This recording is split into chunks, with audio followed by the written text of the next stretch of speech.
Hi, this is Bruce Buffer, your voice of the Octagon, and you're listening to MMA Mental. Welcome to this week's MMA Mental podcast. My name is Ray. As always, before we start, I'd like to shout out our sponsors. The MMA Mental podcast is sponsored by UK Fightwear, which you can follow on Twitter at UKFW, and also the UFC Live Facebook page. You can like them on Facebook. Also shout out some of our follow podcast friends, the MMA podcast hosted by Jake, and the Word on the Street hosted by Ramses. And as always, check out the following Facebook pages, as well as checking out the UFC Live Facebook page. Check out MMAmental.com and UFC Games. They're both pages to be liked on Facebook. And of course, you can follow us on Twitter at MMA Mental. Okay, we've got some great guests lined up. We've got a new segment starting this week as well. All in all, we've got five guests on the show. So we're going to start the show with a new segment. It's UK MMA with Your MMA, which will be hosted by Jay Furness. He'll recap all the news involving UK fighters and the UK MMA scene. And then we'll be speaking with Davey Grant. He breaks down the latest Tough 18 episode. He talks about helping his friend Michael Wooten prepare for his fight and his tough fight against the undefeated Josh Hill. And then we speak to XFC President John Prisco. This interview is just days before XFC 26. John looks back over a great year for XFC and things we can look forward to in the near future. He also breaks down the XFC 26 main card. And then we're joined by the XFC lightweight champion, Scott Holtzman. Again, this interview is just days before Scott defends his lightweight title at XFC 26. He talks about his XF journey where he has fought all of his pro bouts. And then finally, we're joined by the MFC Bantemweight champion, Anthony Birchak. He talks about a tough fight and looks forward to a bright future. He also has his eye on some of the Canadian fighters from Tough 18. Hopefully, you'll enjoy these interviews. Alright guys, and welcome to week one of the Your MMA, UK MMA fix on the MMA Mental podcast. Now, first up, I'm just going to apologise. I've got some mic problems this week, but believe me, next week we'll have these things fixed up and the sound quality will be a lot better. But all we're going to do, what we're looking at doing with this little segment is just giving you an insight into what's been going on in the world of UK MMA this week, and what we can look to expect and what we're looking forward to within the coming few days. So this is hopefully going to be a weekly fix for you to just get all the news in a little bite-sized portion. You know, if there's anything that you think should be on, or you want to follow the MMA news, anything like that, just follow us on yourmma.tv or at your MMA on Twitter. That's YOURMMA. So we're going to get straight into this one. It's been quite a busy weekend. Last weekend, you had ECC, Extreme Cage Championships, and those guys opened their account, promoted their first show in Blackpool, and they had a fairly big card over there, 20 fights. You're looking at the biggest fights being the likes of Tony Moran versus Ian Martel, Andrew DeVent versus Avi Jack, and David Round versus Lee Cahoon. It was a good event, really well done. A little bit marred by what had gone on in the main event. Ian Martel originally rendered to win by TKO. He did a big slam on Tony Moran early in the fight and drove him into the fence, where Tony Moran actually hit his head on some of the photographer's steps, which were outside the cage mesh. Now, there was a commissioner down there, and they tried to do everything really well. They had lots of judges, mixing it all up. They had top-class referees, Mark Goddard, Neil Hall. And that's just one of those freak accidents, I think. Unfortunately, Tony was quite badly after the fight with a fractured skull, so I'm not sure what's going to come of that fight. But it's sad that the first event was marred by such an incident. But, we'll keep you updated on this programme about what's going on with that.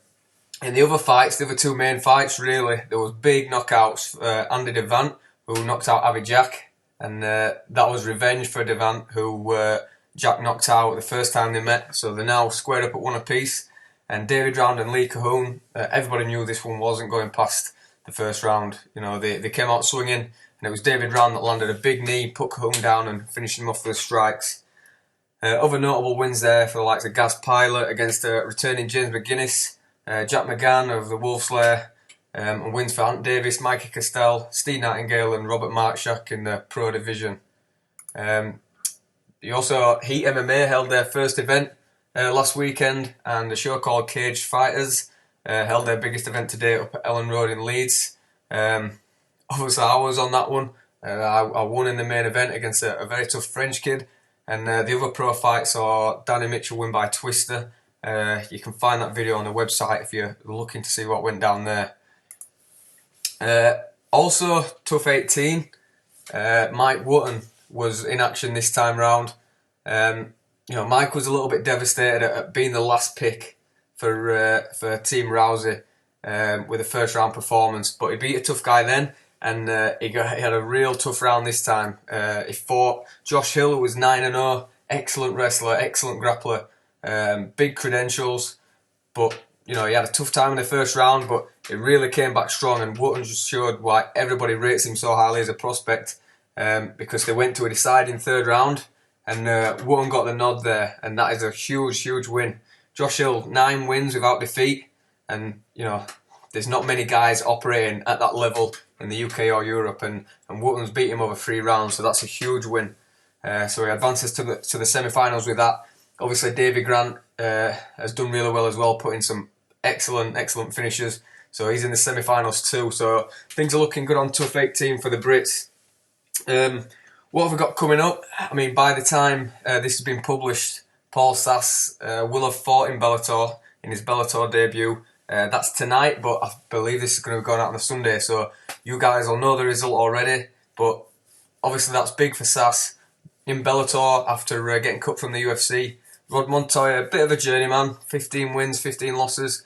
It looks like they want to get Sass back to winning ways so they can get him in the lightweight tournament. Don't want to speak too soon, so I'm going to leave that one just there. On the Bellator front, obviously you had fights announced for Terry Etim as well. Martin Stapleton's back in the mix, and the other Carbon guys like Mark Scanlon, who have all signed for Bellator and have all got upcoming fights. So exciting times in Bellator, and especially down at the Carbon gym. Finally, I mean, it's the big one. UFC Manchester is coming up. There's going to be so much coverage coming from all the UK MMA websites this coming week. I know Your MMA are going to be there, MMA Mental are going to be there, and so is just about everybody else. If you want to see the full card, obviously go to yourmma.tv/events. We're going to have all the coverage on there, videos, interviews, pictures, previews, everything you're going to need. But it's a huge card, and there's a reason why everybody's looking forward to it. Obviously, Bisping was supposed to be in the main event. That's not come off due to injury, but a lot of people prefer the Machida vs Munoz main event. I know Ray's going to be going into this in a lot more detail on the podcast, and we're trying to keep things a little bit strictly more domestic, in this little section. So if there's anything you guys want to hear about in the Your MMA UK MMA section of this podcast, then by all means give me a shout. You can find me on Twitter at Your MMA or at JFurnaceMMA, and I'm happy to take any suggestions. We're working this out, trying to get a little bit more out there for the UK guys, the guys fighting on the domestic scene.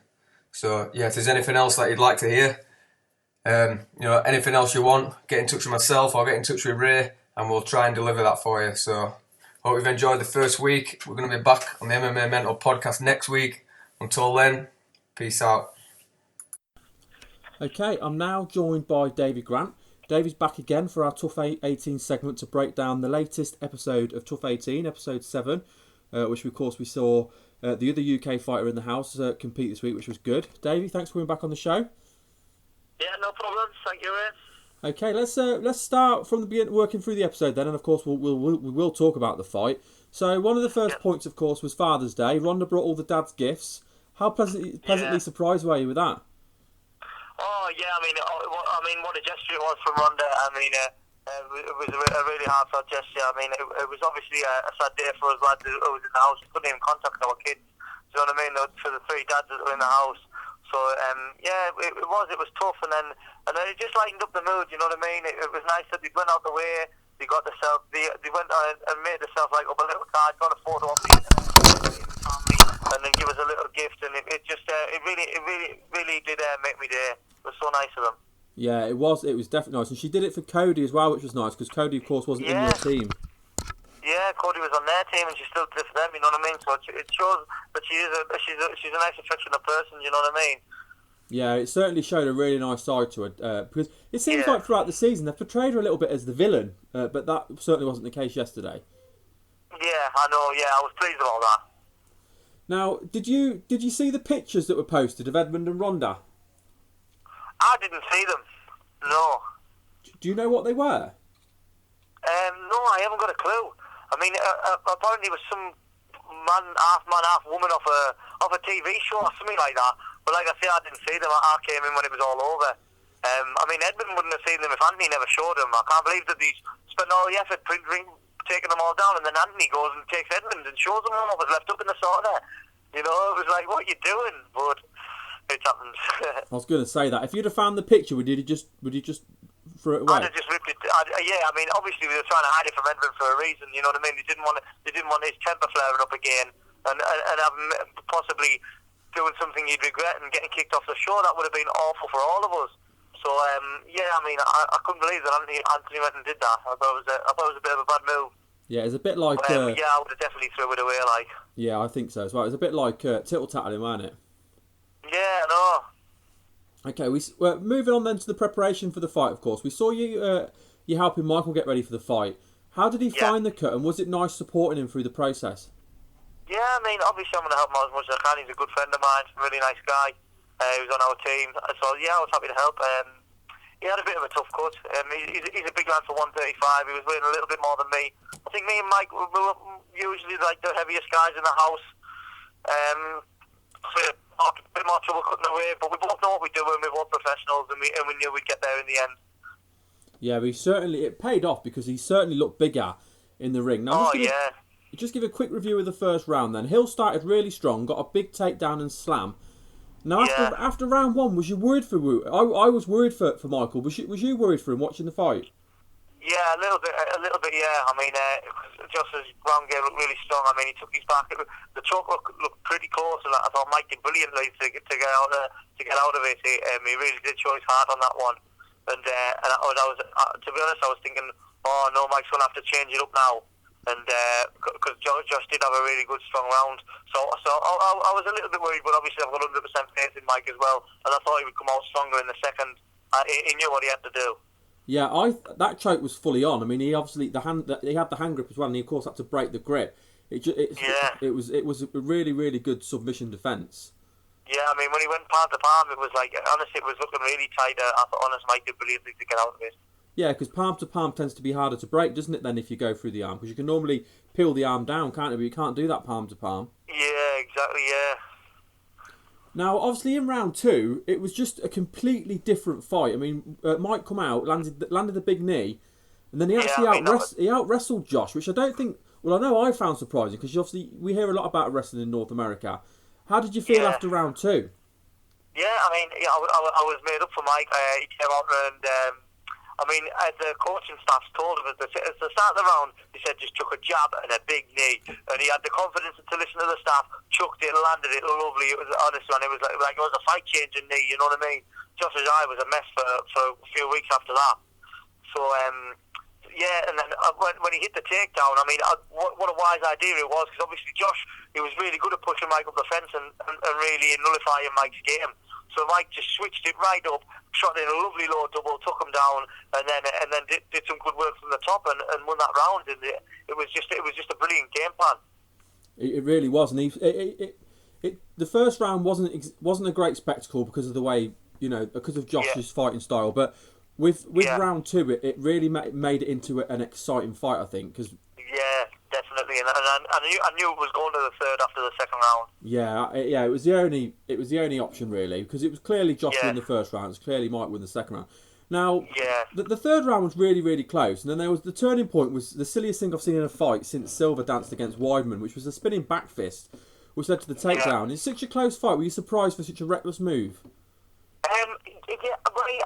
Like at the time, it never struck us as that. I was just so chuffed because I thought Mike got this takedown, that's winning the round because it was so close. So I didn't really look into that side of it at the time. you know what I mean? But looking back now, yeah, maybe it was a bit, because I think he'd already tried it and got took down off it as well at the start of the round, or maybe in the second round, I think. I mean, I'm not positive about that, but I'm sure it failed once and didn't go his way, and then he's tried it again at probably the most vital point in the fight, and Mike capitalised on it really, really well, and then ended up taking the round and finished off with some nice ground and pound. And I think he just sort of took Josh's will away a bit and showed his heart and finished really strong. Yeah, he had tried it earlier in round 2. But it just like with being, I mean, you know, I'm not a fighter. You're a fighter. You're in a fight like that that's that close. Would you try something that's such high risk? Where, I mean, it's not like he even set it up. We've seen spinning back fists, of course, land, but he didn't even set it up. It was literally just throw it out of nowhere. Yeah, and it was all or nothing. Yeah, I think it was one of them moments where he just had a bit of a daft moment. You know what I mean? And he probably regrets that now. But sometimes when you're in the fight game, you know, you're emotional, rushing. He maybe thought. I mean, if it did go the other way and he landed it really heavy, it could have been his way to win the fight as well. So there's two ways to look at it. But personally, I don't think I would have been chucking anything like that. I'd have been looking for the takedown, trying to win the round. Do you know what I mean? Especially in such a close round like that. Yeah, it was just a crazy moment. Great for Mike, and it was. Yeah. Who knows which way it had gone up to that point, and that was the turn. The fight turned on that one point. Yeah, it was really close. It was. So Mike did believe me to capitalise on it. Now, how pleased were you then that Mike got the win, not just for him but for the team as well? Yeah, I mean, obviously I was chuffed a bit for Mike, chuffed a bit for the team. It brought us back to level playing fields, and yeah, the morale in the team was just so much better that you get the win, you know. So I was really chuffed because he's been made as well. It was just I really was made up for him, you know. But obviously then I was on my mind. I was thinking, oh God, I hope we don't get matched up in the semi-finals. You know what I mean? That was obviously going through my mind as well. Yeah, obviously we'll talk about that at a later date because we can't really go into that at the moment. But I'm interested to see how that works out. I mean, you obviously know how it works out. I'm not. Even off air, I've said before, I don't want to know. So yeah, no problem. But we will get to that probably within. Well, it'll be within the next couple of weeks. I think there's a break next week, and then the show's back. It'll obviously be then. Now we're now down to 2 more fights left now in this round, and of course, due to a process of elimination, we know what those fights are. It's Peggy Morgan versus Sarah Marias and Anthony Gutierrez versus Cody Bollinger. We'll obviously break them. We'll break them down more after the show because we don't want to get any hints or clues. So as always, thanks for coming on and breaking down the episode and Mike's win for us. Yeah, no problem. And before we go, let's have some shout outs, friends, family, sponsors, and then let the listeners know about your Facebook and Twitter as well. Yeah. So like my main sponsor, that's Jeff Dobson, Marquee Hire, always helping us out, giving us a wage. And then I've got my Grant's gym, it helps us out. I mean, I get my training from out there. It's my dad's gym, really good gym in Bishop Auckland. And the Biltong Man UK, Bad Boy Clothing, Toxic Fightwear. And obviously my friends and my family for always being there and supporting us. And my Facebook's Davey Grant. And my Twitter's Davey Grant MMA. If anyone wants to follow us, then I'll follow them back. Well, thank you very much for coming on, and you'll be back again. It's either next week or the week after to break down episode 8 of Tough 18. Yeah, no problem. Excellent. Thank you, Ray. Okay, I'm now joined by the XFC President, John Prisco. We're 2 days out from XFC 26 in Nashville, Tennessee. John, thank you very much for joining me today. Well, thank you for having me on. My pleasure. I know we're only a few days out. How excited are you for this card? Very excited. This is a very, very stacked fight card for the XFC. Night of Champions is one of our biggest shows of the year, so we're very excited. This has been a highly anticipated show. Yeah, I mean, it's a fantastic card. I mean, I think it's fair to say XFC have had a huge year this year.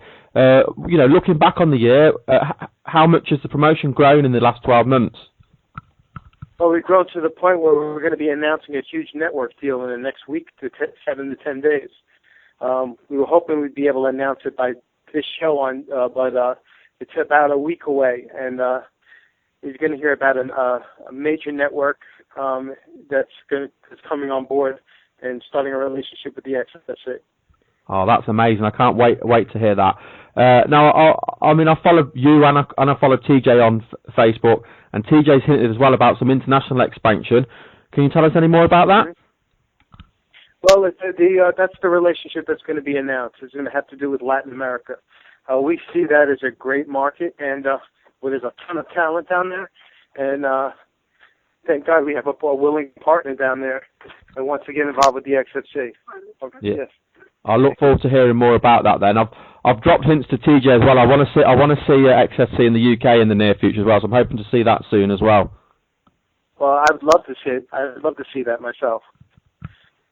So, Now we certainly are moving to new cities these days. We're moving around quite a bit, so I'm sure that's in the realm of possibility for us. Thank you.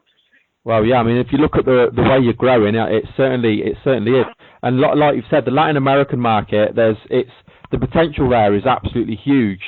So who knows where you, I mean, if you think how much you've come on in the last 12 months, who knows where you can be in 12 months' time? Well, if you just look at the economy there, it's growing by 7.5% a year. It's pretty much non-existent here in the United States, so we're excited to get into that market. Of course, when you get into a market like that, you're looking at a lot of sponsors. There's quite a few brands that are trying to branch into that market. So we're more than happy to help introduce them into that market with the XFC. Yeah, absolutely. It's the way forward. At the end of the day, the more people that get to see you, the bigger you're going to be. It's just the way it works, isn't it? Yes, I believe that's the case. So 2014 should be a very good year for us. 2013 certainly was. Yeah, it certainly was. Let's focus a little bit on this card then, and we're a couple of days out from XFC 26. Now, I'm not going to ask you to make predictions on these fights because I'm pretty sure you're not going to do that. You're there for all of your fighters. Just wanted to give me a little review of the fights. Now, obviously the headline bout, of course, is for the lightweight title. It's Scott Hot Sauce Holtzman making his first title defence against Roger Carroll. Now, I've just spoke to Scott, and we've watched Scott grow. He's come into the promotion, made his pro debut for you. He's gone 5-0. Of course, he's won the title. This is going to be his first defence. First of all, how much pride do you take from something like that, where you've literally took somebody and built them up, and now they're a world champion? Well, with the XFC, we're getting known for that. We're very good at finding talent very young in their career, and then securing them under contract and then promoting them real well so they can grow within the organization. And Scott Holtzman is a perfect example of that. Scott is probably I think he's one of the top 155-pound fighters in the world. That's how highly I think of Scott Holtzman. Scott, look at who he trains with. He trains with Henderson and Jamie Varner on a regular basis. Those guys bring him in to prepare them for their fights. So that tells you everything you need to know about Scott Holtzman. He's going against a Roger Carroll, who's normally a welterweight, he's a bigger fighter than Scott maybe is used to fighting. So Roger's cutting down to 55, but he might be able to match Scott's strength. So Roger's a black belt in judo and a black belt in jiu-jitsu, so I anticipate a pretty good fight. Roger has a lot of experience, so he could test Scott. This could turn out to be a good one. Yeah, it's certainly a tough test for Scott, and like you say, you can't take Roger lightly. He has definitely got a lot more experience over Scott. He's got a lot of wins on his resume, and dropping down a weight class as well. He's going to be strong, isn't he? Yeah, I believe so. Now the other thing, of course, the Night of Champions, we're also going to see the first female flyweight champion crowned. It's between Courtney Casey and Pearl Gonzalez. Again, these are two women we've seen make a mark through your promotion, through XFC. What are your thoughts on this fight? Well, these are two females that we've actually followed for 2 years when they were amateurs. Both of these girls we regarded as the top amateurs in the country. We were anticipating them turning pro when we wanted to be the organization to turn them pro. And these two, we could have let them develop more in the organization before we put them in a belt fight, but we felt that this was a collision course that they were on. These two were eventually going to meet. And so we might as well let's let it happen, and then have one of the girls defend the belt with the XFC. So this is a fight that I believe was going to happen down the road. So I just said, let's move it to Night of Champions and let's make it a belt fight. And we think very highly of both of these females, and either girl wearing our belt will be very proud as a promotion. Yeah, absolutely, and it's great for them as well that they're getting recognised for all the hard work that that they put in on a daily basis, and they're getting the opportunity to go out there and show their worth. And how you can't get a better way to do that than to fight for a title and become a champion. Yeah. I agree, and we're very proud to do that for them so young in their careers, and we know they'll be great champions. Whoever gets the belt will be a great champion with the XFC. Now we then move on to a featherweight semi-final matchup between two big names really in XFC. We've got Jason Hicks, the only guy to go the distance with Scott Holtzman, of course, dropping down a weight class, and then we've got Diversion Ribeiro, who of course has made an impact as well and has got a huge experience advantage over Jason. What are your thoughts on this fight? Jason Hicks is probably our most well-rounded fighter in the XFC. Jason is very, very dangerous, and if it stays on its feet, Dragon has a much better chance of beating Jason. If it goes to the ground, it'll be a very dangerous place for Dragon. Jason's very slick on the ground. But this fight will go wherever Jason wants it to go. Jason has very good wrestling, and I think he can dictate where the fight goes. So this should be a hell of a fight. The winner of this fight fights Frank Sharapole for the XFC featherweight belt, and their first title defense will be the winner of the main event in Muskegon, Michigan in December between Junior Asensio and Darryl Swain. Yeah. The guy who wins the belt is going to be getting into one hell of a fight for his first title defense. I mean, all those fighters and fights you mentioned there, they're just all great fights. And of course, Junior Asensio was a fantastic signing, and it just kind of shows the ambition that a promotion has got. I mean, Junior was with us prior to UFC. We let Junior go to the UFC. He was on the contract for the XFC. He was our lightweight champion. We won't let him go to the UFC. He went there, had a few fights. I thought he was mishandled while he was there, and then once he was released, it was a different kind of release. It was for personal reasons as opposed to performance in the cage. When Junior was available, I said let's bring Junior back right away. And knowing what was going to happen with us in Latin America, of course, it's nice to have a fighter like Junior Asensio on your roster. Absolutely. And another fighter that's nice to have on your roster for similar reasons, of course, is Luis Santos. We've seen how good he is. He's just looked awesome since signing with the XFC, and he's got a short notice bout. Justin Davis has stepped up to take him on. You know, all credit to Justin for taking the fight on short notice. What are your thoughts on this? This is a fight. Well, Justin's got his hand. Anyone that has his hands full that fights Sapo, Luis Santos, Justin stepped up and took it on short notice, so he has even bigger challenges than a normal person who has a 2-month camp to fight Santos. And Sapo is definitely one of the most talented welterweights in the world, and he's just an animal. That's the best way to describe him. I'm actually always afraid for his opponent when he steps in the cage. He's just a very, very dangerous fighter. Yeah, he looked amazing in his last fight as well. We move on to strawweight, female strawweight, and we've got Heather Cephas. I know she stepped in short notice as well, and she's taken on Heather Jo Clark. Now, I just wanted to point this out about Heather Jo Clark. Two of the losses, just to show the level that Heather Jo Clark is at, two of the losses are to Felice Herrig and Stephanie Egging, and they're both by decision, and Felice was actually a split decision. It just shows you what kind of level she's at. What are your thoughts on this as a fight? Well, Heather Clark is a very, very tough fighter. When Heather fought Felice almost didn't get off her stool after the first round and come out for the second round. Heather is one of the top 115-pound fighters. We just put her in deep water, put her in against Stephanie Egging, who might be the best 115-pound female fighter in the world. And she fought Stephanie to a tough decision, and she's fought Felice Herrig. Now, Hannah Siffers is a girl we've been following for quite some time. She hits harder than any male in the gym she's from, and it's a gym we regard very highly. Michael Allen runs that school. It's Renegade Fighting Systems. Hannah hits like a mule, and if she connects with Heather, it's a fight will end quick. Believe me. It's got battle written all over it, hasn't it? And you can't when you've got someone who hits like that. But we've also seen what Heather Jo Clark's capable of as well. It's going to be fantastic. Now, the last fight on the main card is featherweight. Luke Sanders, who's an undefeated fighter with 4 first-round stoppages. He's taken a big step up in competition, though. He's fighting Zach Underwood. And we've seen Zach Underwood, obviously, previously in the XFC, and he's looked very good. What are your thoughts on this fight? Well, that's a fight that the local area has been wanting. That's a dream matchup for Tennessee. Luke is a very, very tough fighter, very good wrestler going against Underwood. And if you saw Underwood fight Dragon, he had dominated Dragon when he fought Dragon. Zach Underwood is a very highly regarded fighter. So that should be a hell of a fight and a great way to start your evening on TV. That's for sure. If Luke can beat Underwood, hats off to Luke. That's going to be a tough fight for him.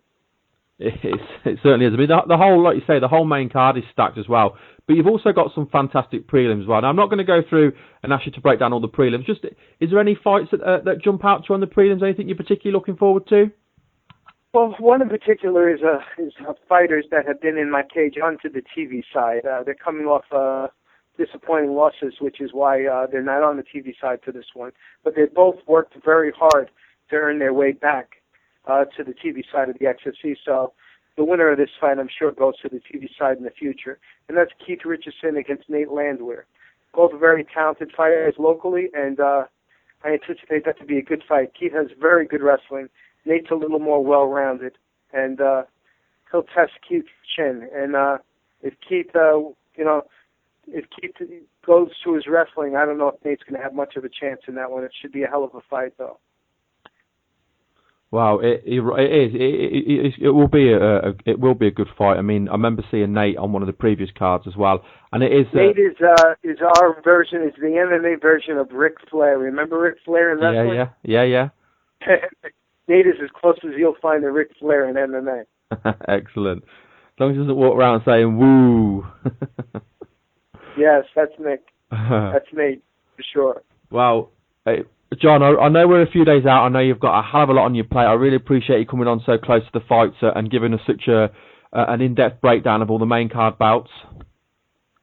Well, thank you so much. We appreciate we know you have a big audience over there in the UK, and we appreciate the opportunity to expand our fan base there. So we're glad to be talking to you about it. My pleasure. I always love speaking to the XFC guys. It's great.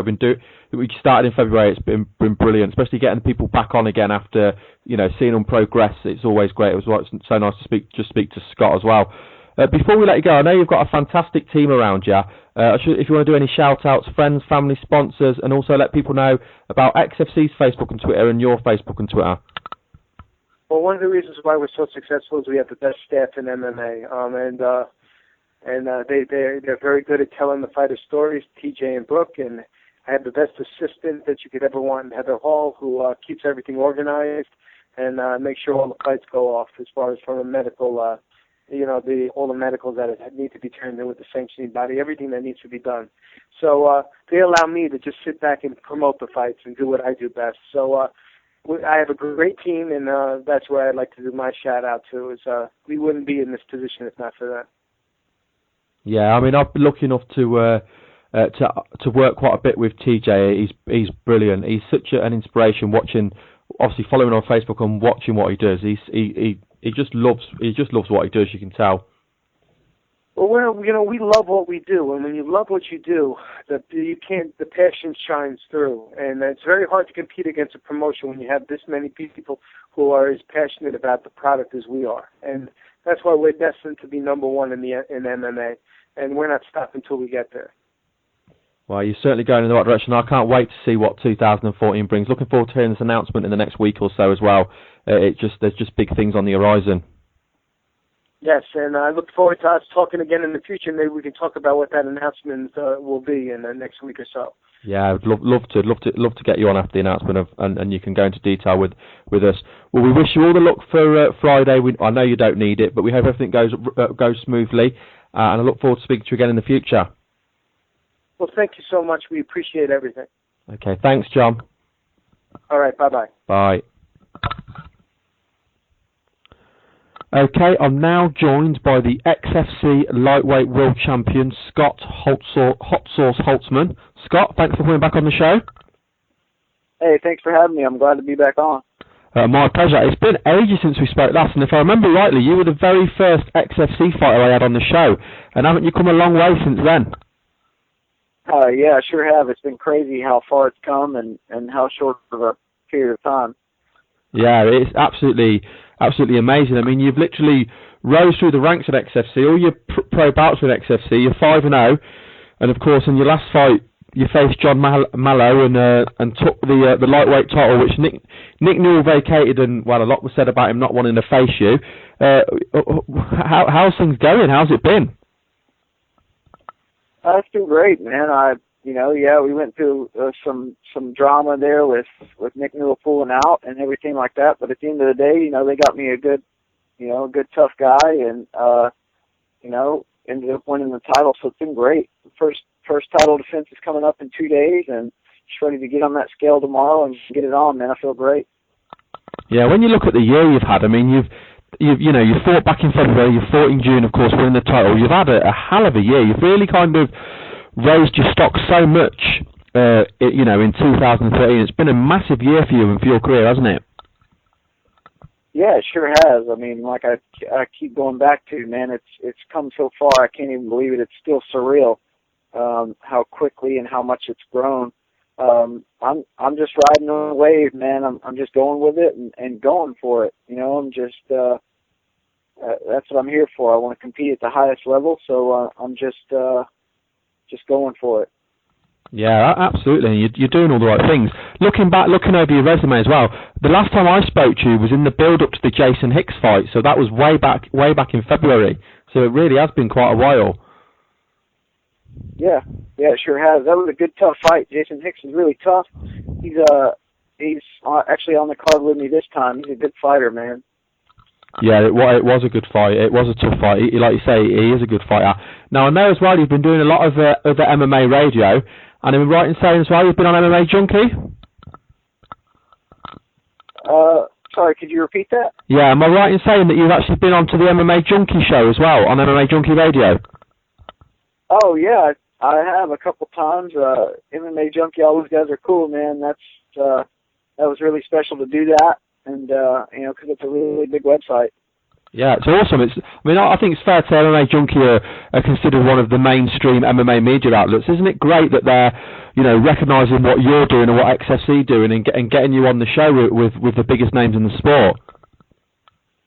Yeah, it's really cool, man, that they take the time to venture outside some of the headliners and outside the UFC to try and get some spotlight on some of the uppercomers and things like that. It's really cool, man. It's special, and I really appreciate them for doing that. Yeah, absolutely. I mean, there's so much depth in the sport, and there's so much beyond the UFC, so it's great that's happening. Because the more exposure people get, the better they're going to be, the better sponsorship, the better training they can do. It just has a knock-on effect, doesn't it? Yeah, no doubt. It all helps. Of course, you have to get in there and take care of business, but if you do that, everything else will kind of fall in place, and it's been nice with the help of things like that.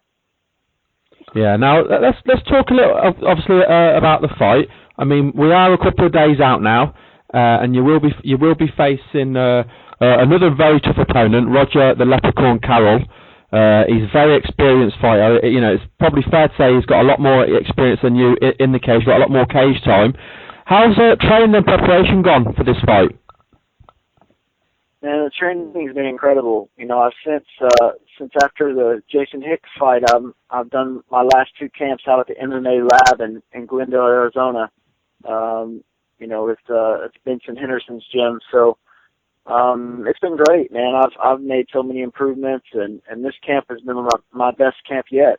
So I'm excited, man. I'm excited to get in there and do something special and show everybody that tunes in, all the improvements I've made and how far I've already come as a fighter since the last fight. So I couldn't be more ready. I mean, it's fair to say as well, the MMA Lab is one of the best gyms in the world. Funnily, you should mention that, actually, because I was talking about you with a fighter a couple of weeks ago I had on the show, and he was training. I had 2 guys on. They're both UK guys, and they were both training at the MMA Lab. And I'm sure you probably know them. It was Andrew Fisher and Brad Scott. Yeah, I was actually going to mention both of those guys. We all lived in the same house, man, and they were 2 of my favorite guys there, man.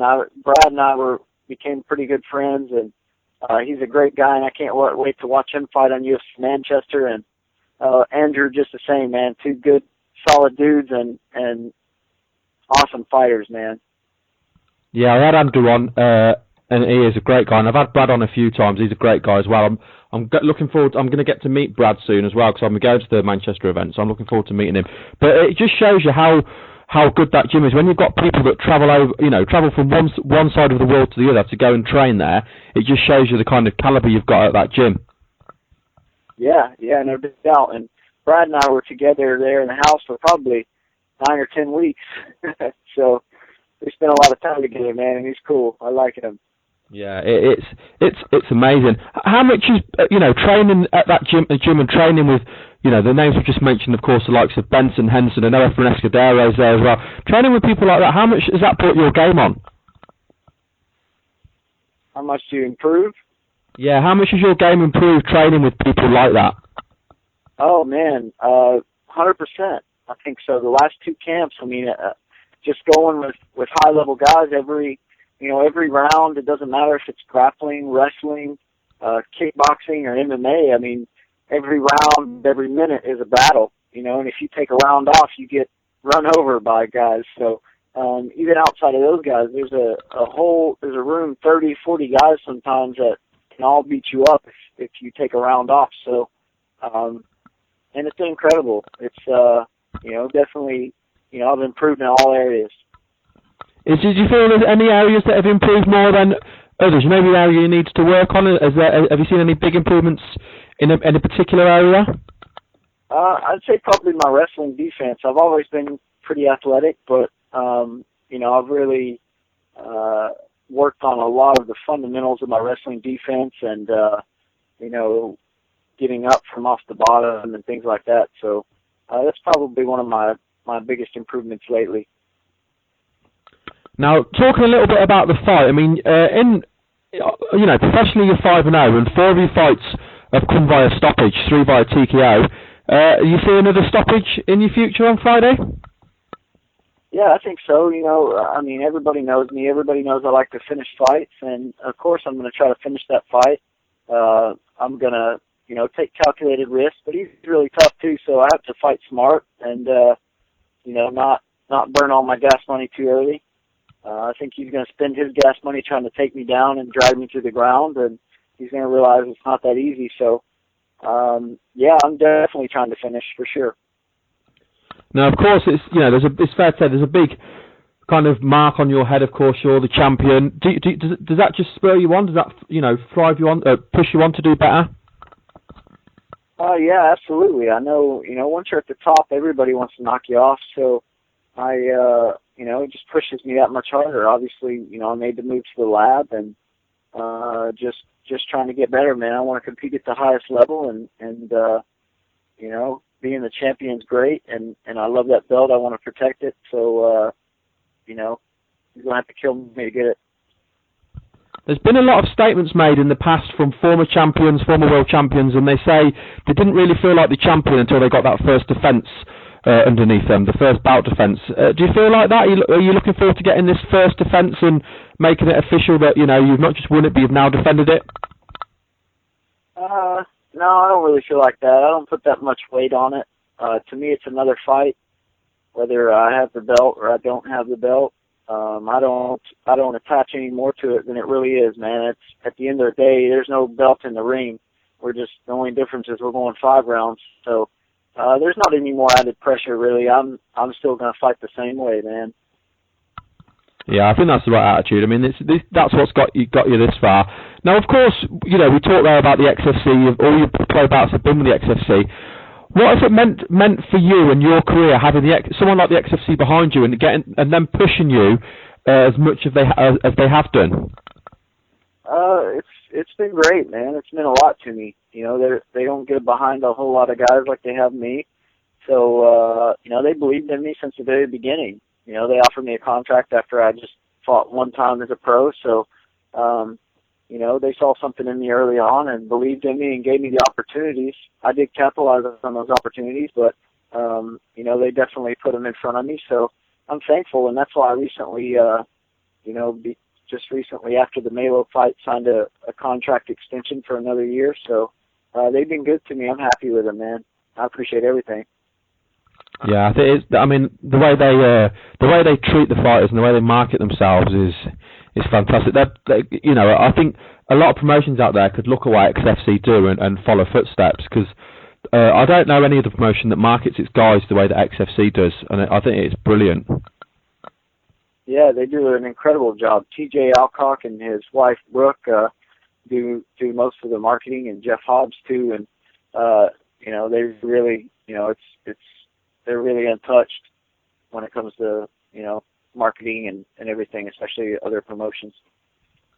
Well, as always, Scott, it's been a real pleasure having you back on the show. It's mad because we haven't spoke for such a while, and so much has happened since the last time we spoke. But it's going to be a fantastic event on Friday, and of course a fantastic fight. And we wish you all the luck for Friday. Yep, and thank you for having me on. I really appreciate it. And when you talk to Brad, tell him I called him a poof. Called him a what? Sorry. A poof. Yeah, I'll let him know. I'll let him know you called him a poof. I just thought I'd better double check before I said that. I'll make sure he knows it's you that said it and not me. I don't want him coming after me. But before we let you go, Scott, I just want to give you a chance to do any shout-outs. Any friends, family, sponsors? I know a lot of people have helped you get where you are. And also let people know about your Facebook and your Twitter as well. Yeah, my Twitter is @HotSauceHoltzy, HOLTZY. Facebook, Scott Hot Sauce Holtzman, and thanks to sponsors Liquid Ninja Energy Drinks, Ogle Rod and Baril, Fist First Athletics, the XFC, TJ Brooke, Jeff Hobbs, and you for having me on, man. I appreciate everything. My pleasure, and I look forward to speaking to you again in the future, and good luck for Friday night. Alrighty, thank you. Take care. Thanks, Scott, and you. Yeah, bye. Bye. Okay, I'm now joined by the new MFC Bantamweight champion, Anthony Birchak. Anthony, thank you for joining us today. Thank you guys for having me on. I appreciate it, man. I'm always glad to be back on. How does that sound, the new MFC Bantamweight champion? Oh, man, it's amazing. I actually was writing a biography sheet for one of my other fighters, and, I was writing on who he trains with, and I had to write something about myself that, he trains under, UFC flyweight Chris Carriasso and the MFC world champion Anthony Birchak. So it was kind of surreal to be able to write that about myself. It was a strange paragraph, to say the least. Well, you've certainly earned it. Obviously, we're going to talk about the fight, but before we do, the other thing I want to mention, of course, was you lobbied hard to get this fight as main event, and they, Mark being the guy he is, he put it to the vote for the public to vote, and the public picked this fight to be main event. How did that feel, knowing the public wanted this as the main event? Well, it was. I thought I deserved it just based off of MFC 37, and I thought Rama had definitely earned it based off MFC 37 because through no fault of his own, he lost his main event spot because his opponent was injured. And then I thought, Sam Alvey, obviously, he came out and knocked out Jay Silva, and then especially after, his first title go at it when he fought Elvis Elvis. I thought, all of us had definitely something running for us to each have main event in one way or another, but to be able to sit back and know that 75,000 people voted and 42% of them voted for me is absolutely outstanding. So to any of the listeners out there, to any of the fans, to any of the fight fans that are, listening in, thank you guys absolutely so much. It means so much to me that, based on my performance and how I conduct myself as a professional, that you guys voted me in as main event. That was absolutely, it was flattering. It was a gift in itself. So big thanks to the listeners. And I thought I put on another great show as main event. I aim to please, and I hope that's that's something that my performance showed. It certainly did. I mean, to be honest with you, you mentioned there that the other two fights, of course. Every one of those fights you mentioned, including your own, they're all fantastic fights. I mean, MFC couldn't lose really. They could have had either one of those three fights as a main event or a co-main event. And they were just, they all delivered. Forgetting about your fight at the moment, what did you think to the rest of the card, and particularly the two of the title fights? You know what? I thought Aaron Gallant came out and hit one of the most, crisp and concise combinations to knock out Matt Jelly in 7 seconds. I think it was the Yeti who came out, Jared McComb. I thought him and Teddy Ash was a great fight. And then now that I got to, when I came home, I had all the fights recorded so I can actually watch them. In the back, all you hear is oohs and ahs, and you don't know who the hell's winning or what's going on. But, I felt that for Rama, you know what I mean? Smolino's a good friend of mine, and I didn't go out and party, I didn't go out and drink. I went back to Smolino's room, and I stayed, me in my corner, and my coaches stayed with Smolino and his friends till about 7 in the morning.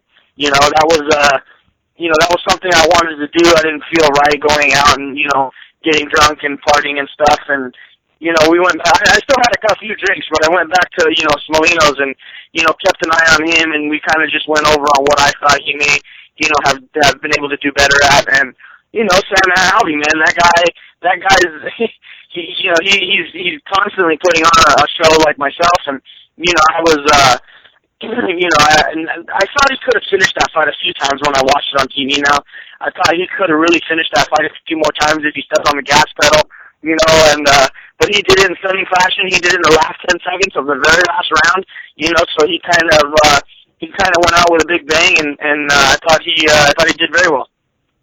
Yeah, I mean, as a fan, and for the promoters of MFC, they've put themselves in such a strong position now because you've got 3 exciting champions there moving forward. I mean, we all want to see now who you're going to fight next, whether it be you, whether it be Sam, whether it be the other Anthony. We all want to see what's next to you because you all had such great performances. Yeah, and I agree. And, speaking about next performances, the thing is I've already seen the MFC 39 card, and I believe Sam Alvey and Smolino Lama are on that card, and I'm not. So I don't know if they haven't, if they didn't have anybody lined up, for me to fight, or if they want to fight me later on in the year, but I know MFC 39 is not till January, so I believe I probably won't be able to defend my title till somewhere around April or May.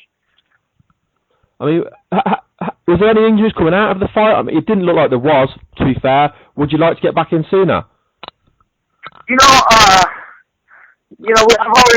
I've told everybody about the, tremendous amount of adversity and stuff that happened to me before the fight. I put a lot of my life on the back burner, to train, to stay focused, to, my fiance Mercedes sacrificed a lot.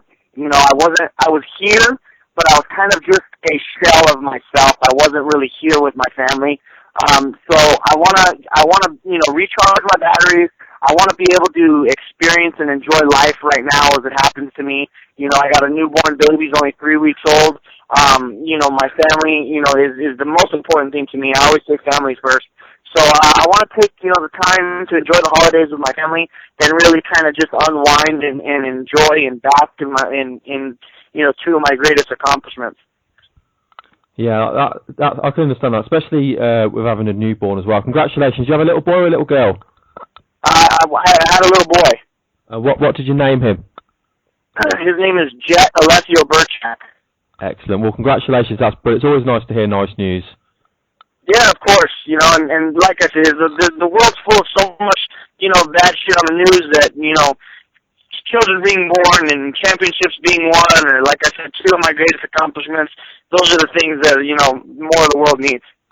Absolutely. Let's talk a little bit about the fight then, of course. You were facing Tito Jones.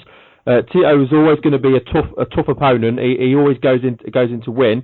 You won in round 2 by rear naked choke. Do you want to talk us through the fight? Tell us how it played out for you. Yeah, of course. So, as soon as I walked out and I felt the vibe of the arena, I felt very good. I felt very powerful. I felt an amazing, overwhelming sense of calm come over me. And as soon as I stepped in the ring, I remembered what I was there to do. I remembered how everything felt, how everything was supposed to go. I ran my circle around the ring, stepped in my corner. As soon as the bell rang, and when the judge brought us to the center to, shake hands, I saw it in his eyes. I saw it in his face. He was terrified.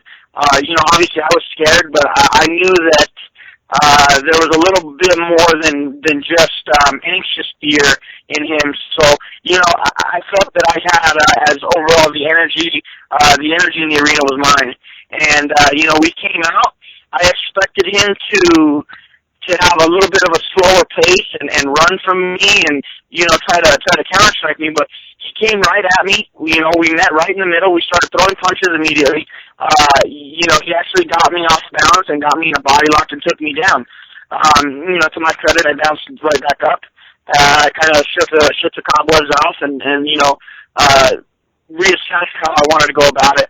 He was very, very strong in the clinch. I did not expect him to be that strong for not being a wrestler. I was a multiple state champ in Greco-Roman wrestling and All-American in Greco-Roman wrestling. And I'm pretty good at judo. I got two pretty good judo coaches. So I figured, I think the clinch will be, the clinch and the grappling is going to be my bread and butter for this fight. And I underestimated him. He was a little bit stronger than I anticipated in the clinch. And I may have juiced my arms a little bit on the ropes, but I know he really, really used a lot of his energy in the upper body defending my offense. I think I got a takedown in the last little bit. He mounted me. I took him down. We ended up in a scramble, and he ended up in a mount. He wasn't really moving on top. I felt his weight, his pressure. It was very displaced. He didn't feel heavy at all. I got an overhook. I controlled his posture, and he had no offense from top. So the rest stood us back up. I landed some very good strikes. Once again, I was very proud to say I outstruck a striker. And I'm no striker by any means, but I'm learning how to do it a little bit better every single time. And once again, Benoit, MFC 37 said that he was a striker. I outstruck him. Tito Jones works with Roy Jones Sr. I outstruck him. So, once we got back up to the feet, I felt very comfortable. I felt his power. I knew he hit hard. So, I got my takedown on the ropes. I ended up finishing inside control, and then I mounted him with 2 seconds to go. And I saw that Pat Miletich had given Tito the round 10-9, and I agreed. I don't think I did enough at the end of the round to come back. But round 2 came out. I knew I was going to have the advantage in striking. I threw a lot more kicks. I kicked him in his forearms a couple times, kicked him low inside leg a couple times, and I went right back to the clinch. This time in the clinch, my corner was like, hey, no more with the upper body shit, drop down, snag a single, snag a double leg, and take him down.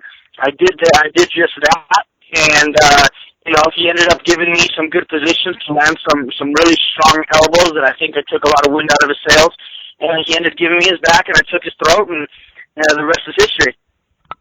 Yeah, I mean, it was a really, really tight first round, but it just felt the longer the fight was going to go on, the stronger you were getting. I mean, I know we made it into the round 2, but you did look a lot stronger in that second round, and like you say, you got the takedown quite quickly, and you were able to get in there. Was it just nice to get that choke sunk in and get that tap and know you were the new champion? Oh, absolutely. I thought I could have had a TKO win there. I thought I could have kept going with the TKOs, but I wanted to soften him up, and I really wanted to get back to being a tremendous grappler. I saw the opportunity for the choke. I wanted to take the opportunity, and as soon as it presented itself, and it slipped right in, and it seemed like almost as soon as I put the choke on that he was tapping. Yeah, I think he knew, and I think, like you say, I think if he'd have pushed, you'd have got the TKO, and I think he knew that as well. And sometimes, if the back gets given up to escape the TKO, but you go from one into the other. So I know, like you're saying, you might be looking like April for you to defend your title. Have you got your eye on anybody? Who do you feel at the minute is the ones that are standing out as possible contenders for your title at Bantamweight in the MFC? Well, once I saw that I jumped, I think it was 30-some spots to number 52 in the world rankings, I looked at 51 to number 1, and everybody is either signed to World Series of Fighting, Bellator, or the UFC.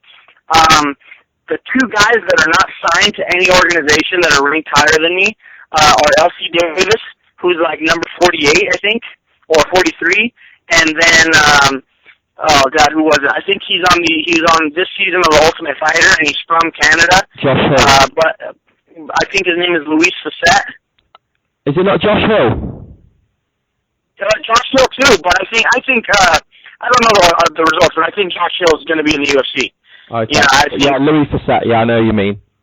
And yes, he's one of the most highly overrated fighters in the world. I think if you put Josh Ring in the cage or the ring with me, I would make him look like a ranked amateur. I'm super unimpressed with him. He thinks he's a tremendous wrestler. I know I'm a tremendous wrestler.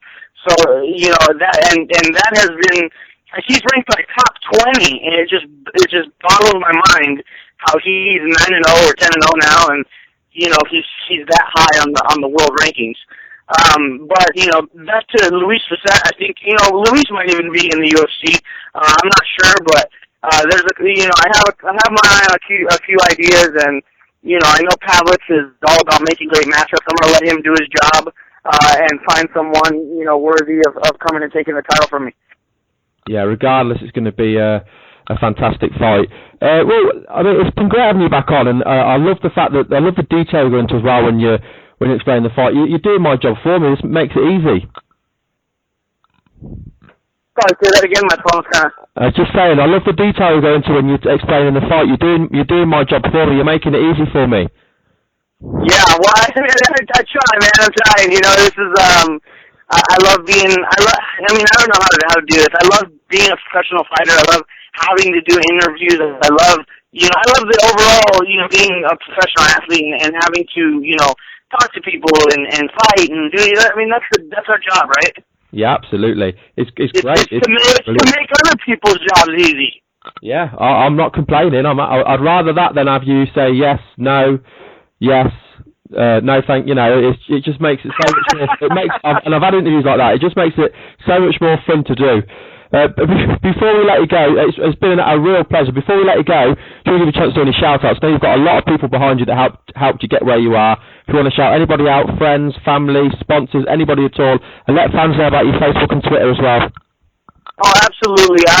Just everyone that put a hand in my back and pushed me uphill, thank you guys. I got to thank all my tremendous sponsors, my official clothing company, Contract Killer, My Urban Swagger out of Dubai, who's my custom diamond sponsor. Guys, the holidays are coming up, special anniversaries are coming up. Go to mus.ae and find a special custom jewelry. They're made to order. Dion is the guy that runs the jewelry, so as soon as you get an idea of what you want for your special guy or special girl, they'll definitely have that made up for you. I got to thank SoapAlicious.com, Oral IV. Also, Soapalicious is coming out with a signature Anthony Birchak bar of soap. It's called El Toro. So as soon as that comes out, we'll definitely blast it. Oral IV, thank you so much, Bob Jones. I appreciate it. And everybody that's been helping me out, man. Rise Combat Sports is my new home, my new gym. My team, Chris Carrigasso, Casey Kennedy, Lenny Wong, Daniel Hamamoto, Jose Melendez, Nate Kearney, everybody that's lent me a helping hand for this fight, man. Thank you guys so much. And fight fans, you guys can follow me on Twitter. I'm super interactive with my fans. I love talking to you guys. Find me on Twitter at @ABirchakMMA or go to my Facebook fan page. It's facebook.com/Anthony Birchak. Go click like to stay in tune with what we got going as far as news on the Team Lift Elite. And then obviously AnthonyBirchak.com. Awesome. Well, it's been a real pleasure. Thank you very much for your time. Hey, thank you for having me on again. Always a good time. I hope you enjoyed listening to those interviews. I hope you enjoyed the new segment we've added as well. Certainly something I'm excited to get on the show, and we'll be doing that, of course, on a weekly basis. So then, confirmed for next week's show, then we've got Performance Potential with Dave Bond. He had a week off this week, but he's told me he'll be back again next week. We're going to be speaking to up-and-coming UK fighter Craig Powell, who trains out of BKK. Then we've got Davey Grant will be back here to break down the latest episode of Tough 18, if there is an episode. From looking at the previews, I'm not sure if we're having an episode break or not, but if there is an episode, then we'll have Davey on. And then we'll have the UK MMA with Your MMA, hosted by Jay Furness. That'll be on next week as well. Thank you very much for listening.